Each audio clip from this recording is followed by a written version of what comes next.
remember there was no road, not even a pathway between the castle of the Wicked Witch and the Emerald City.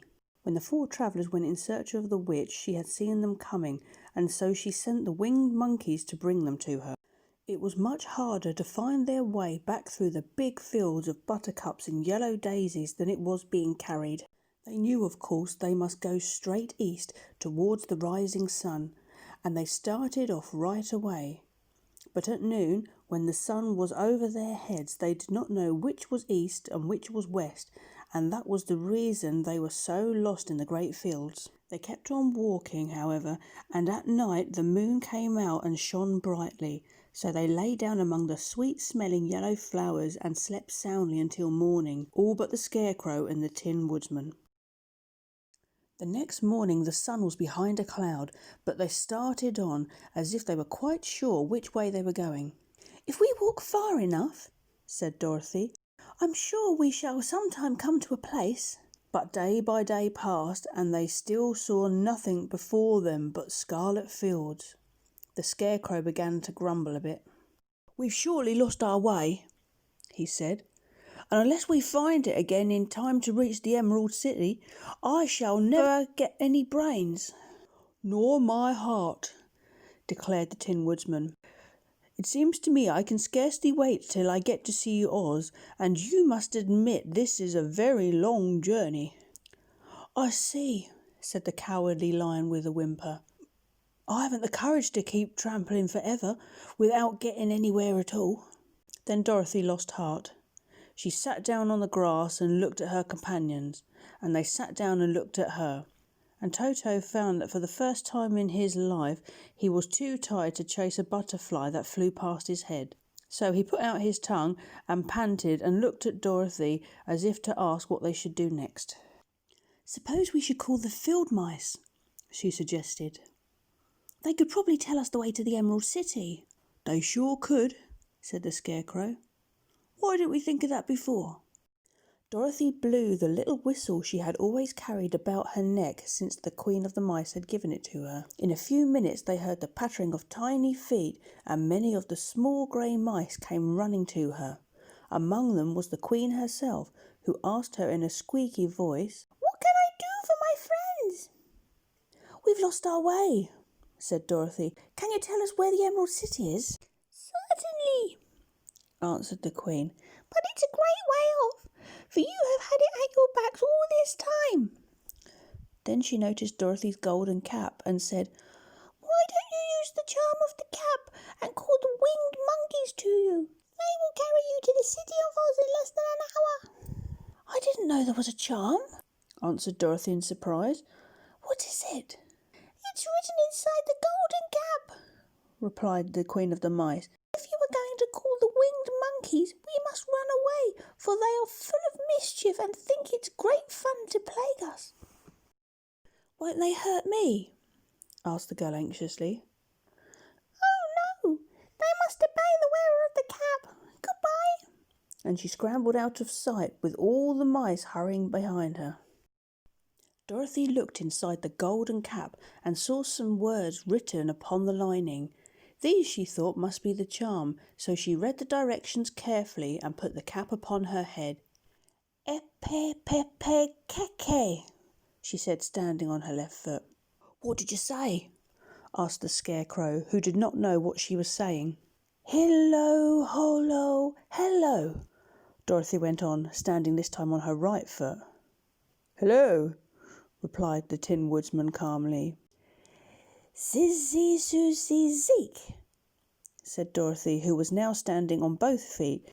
This ended the saying of the charm, and they heard a great chattering and flapping of wings as the band of winged monkeys flew upon them.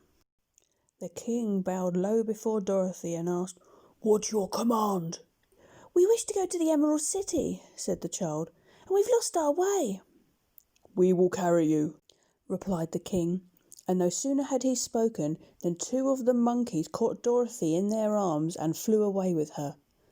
Others took the Scarecrow and the Tin Woodman and the lion, and one little monkey seized Toto and flew after them, although the dog tried hard to bite him. The Scarecrow and the Tin Woodsman were rather frightened at first, for they remembered how badly the winged monkeys had treated them before. But they soon saw that no harm was intended, so they rode through the air quite cheerfully and had a fine time looking at the pretty gardens and the woods far below them. Dorothy found herself riding easily between two of the biggest monkeys, one of them the king himself. They had made a chair of their hands and were careful not to hurt her.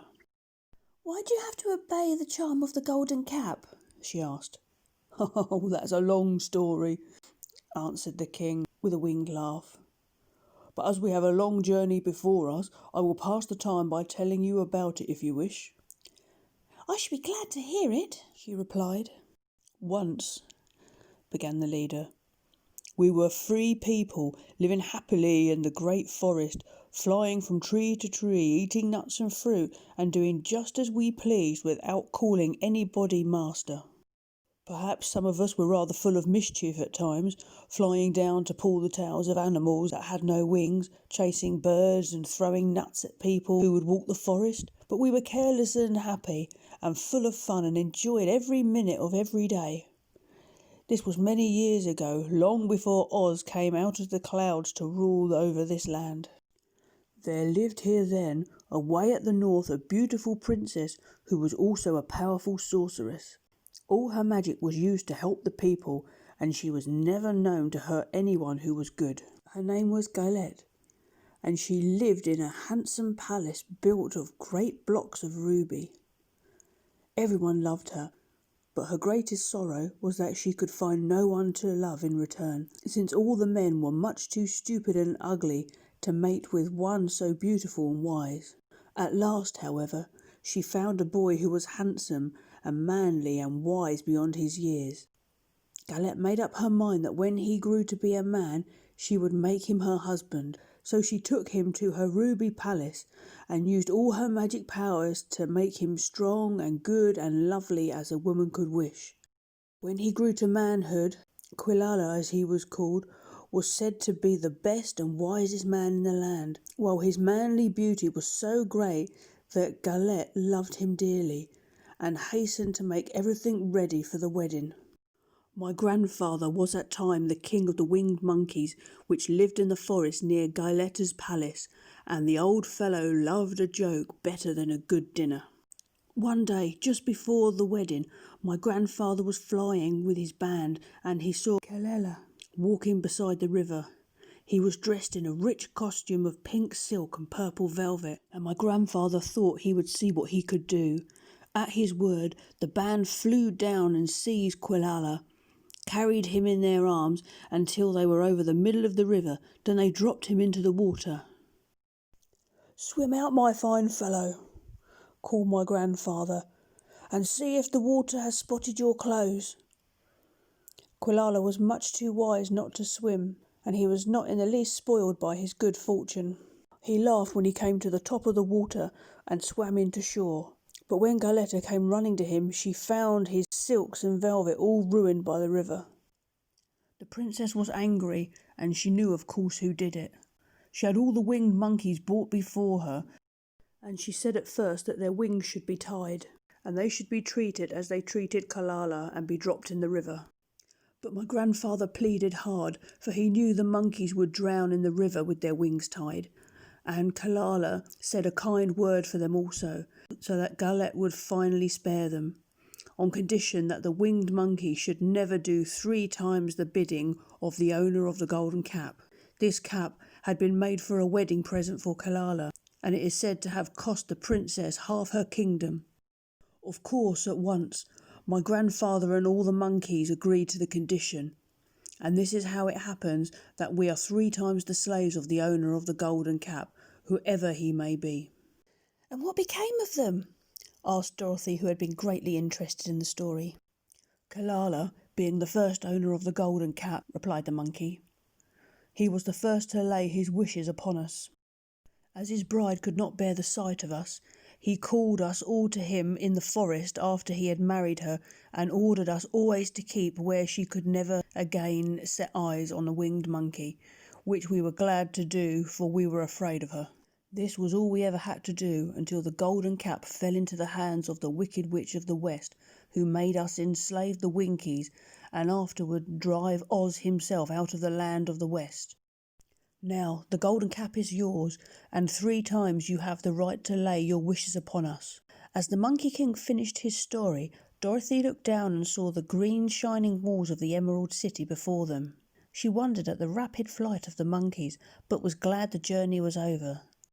The strange creatures set the travellers down before the gates of the city. The king bowed low to Dorothy and then flew swiftly away, followed by all his band. "That was a good ride," said the little girl. "Yes, and a quick way out of our troubles," replied the lion. "How lucky it was you brought away the golden cap."